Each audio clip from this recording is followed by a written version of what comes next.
Syekh Mahdum Cahyana merupakan wali di tanah Jawa, wali di Desa Grantung, dan beliau merupakan seorang wali yang ikut mewarnai Desa Grantung. Beliau memang merupakan pendatang, bukan asli dari Desa Grantung, namun beliau berasal dari keturunan kelima dari Sunan Ampel. Sementara istri beliau adalah putri dari Syekh Wali Perkasa yang ada di Pekeringan. Syekh Wali Perkasa itu sendiri adalah merupakan putra dari Mahdum Kusen.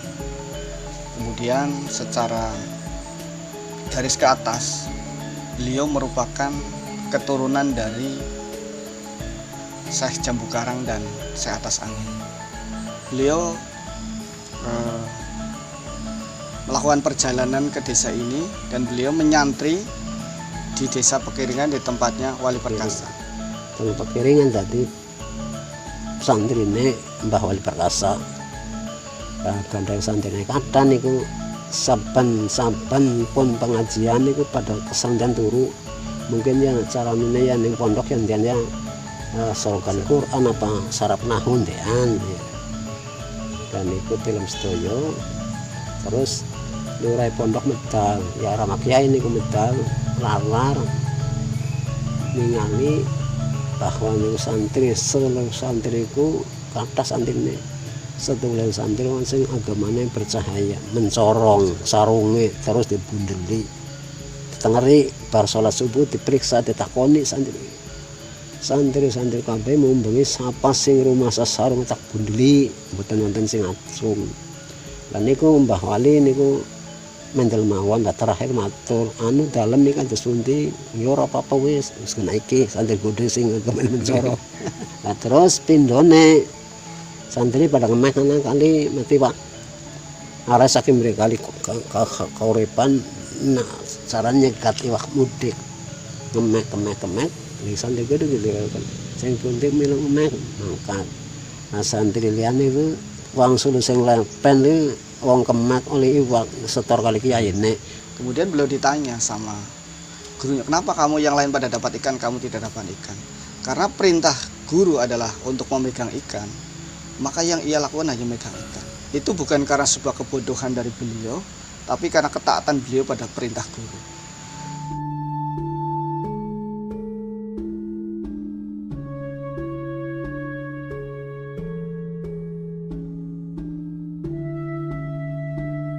Keunggulan dari Syekh Mahdum Cahyana itu sendiri, beliau adalah seorang ahli pertanian, sehingga sampai hari ini Desa Grantung menjadi desa yang sangat makmur, sehingga Grantung menjadi lumbung padi bagi wilayah di Kecamatan Karamojong.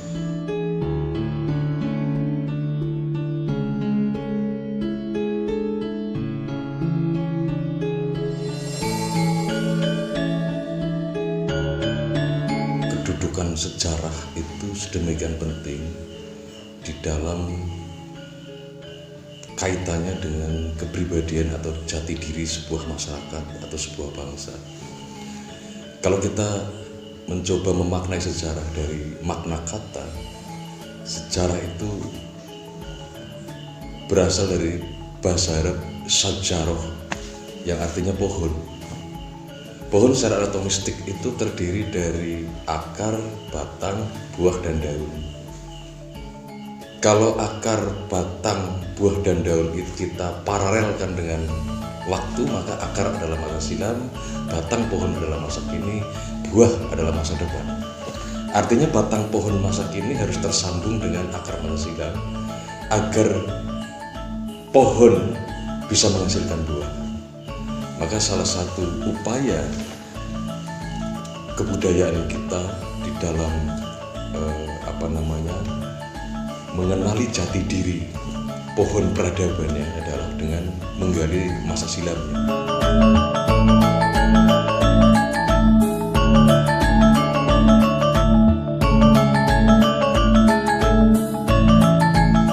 Agamanya mencorong, pintar matiwat, pintar tani, pintar dagang, dikoloti musuh loro, wong ceritane ajeng luruk teng Demak seterang.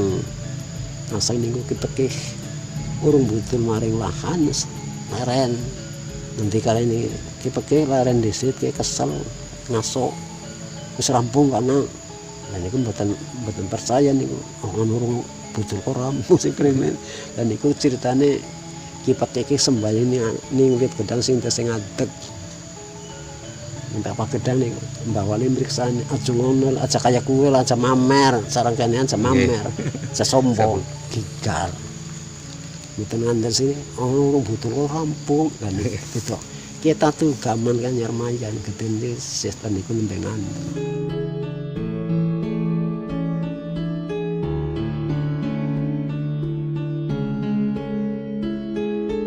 Apa yang Syekh Madun Cahyana tinggalkan itu ada berupa tatanan kehidupan, yaitu bentuk dan tidak berbentuk. Salah satu adalah pendopo, kemudian musola, kemudian ada lumbung, dan non bangunan yaitu tatanan budaya.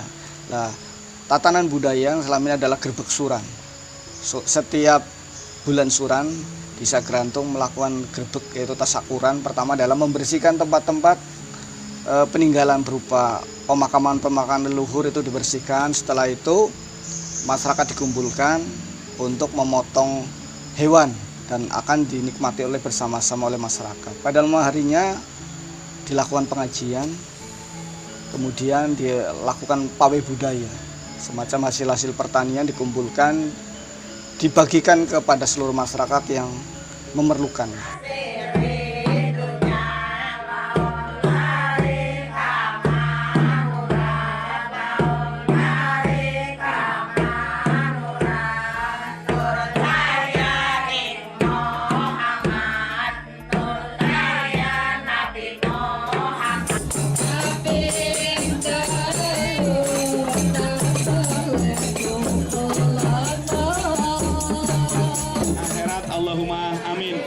Sehingga harapannya monggo kita nanti duduk dengan tenang ya, kosongkan pikiran, berdoa bersama, memohon agar nantinya kita semua masyarakat Desa Grantung bisa panen raya kembali dan semoga cepat diturunkan hujan agar nantinya kita tidak kekeringan, dan semoga perekonomian di Desa Grantung akan tetap meningkat dan nantinya Grantung bisa menjadi desa yang mandiri. Allahumma amin. Pada hari ini sambutan Bapak Kepala Desa Grantung yang terhormat Bapak Karyono, kami persilakan. Selain itu juga ada tatanan yang sampai hari ini berupa peninggalan yang memang tidak boleh dilanggar, yaitu warga Desa Grantung tidak boleh menjual makanan yang dari beras, tidak boleh menjual beras. Kalau secara manusia modern itu mungkin tidak masuk di akal, tapi yang jelas beliau pasti punya tujuan supaya mungkin tidak terjadi rawan pangan atau terjadi penimbunan dan sebagainya. Di Grantung pun tidak ada warung, tidak ada satupun warung yang menjual tentang makanan. Jadi kalau di Grantung lapar hanya tinggal masuk ke rumah saudara atau kita sebagai tamu masuk ke rumah orang, ya insya Allah masalah makanan tidak akan pernah kelaparan. Kemudian kita dilarang Grantung untuk menjual jambe. Jambe yang buat Minang ya jambe dan sirih. Di Grantung tidak boleh ada jual beli masalah itu, karena mungkin sekelas jambe maupun sirih kok sampai membeli, padahal itu cukup dengan minta saja cukup. Ajaran ini tidak hanya dalam pengertian mistisme, sufistik berkait dengan hal-hal yang sifatnya rohaniah, proses spiritual seseorang, tapi ini juga bisa kita maknai di dalam barang siapa mengenal dirinya, diri sebuah bangsa. Diri ini tidak hanya personal, ada diri bangsa, diri masyarakat, diri sosial dan diri budaya. Itu barang siapa mengenal dirinya, dia akan mengenal Tuhannya. Maka ketika sebuah bangsa mengenal diri budayanya, jati dirinya, dia akan memiliki orientasi yang jelas di dalam langkah-langkah kesejarahannya. Ini penting karena hari ini kita seolah-olah tidak boleh jadi diri sendiri. Kita dipaksa menjadi manusia global. Nah, yang tragis, yang disebut modern adalah barat. Maka semua orang berbondong-bondong melakukan migrasi kultural, kepengen jadi barat. Padahal kita diciptakan Tuhan memiliki kodratnya masing-masing. Kita tahu apa salah satu makna dari budaya adalah respon manusia kepada alam. Nah, alam Nusantara di mana manusia bergaul dengan alam melahirkan sebuah perilaku kebudayaan yang pasti berbeda dengan barat dan dengan daerah lain. Nah, upaya untuk mengembalikan jati diri kita adalah dengan membuka kembali sejarah-sejarah di masa silam. Salah satunya adalah Syekh Makhdum Cahya.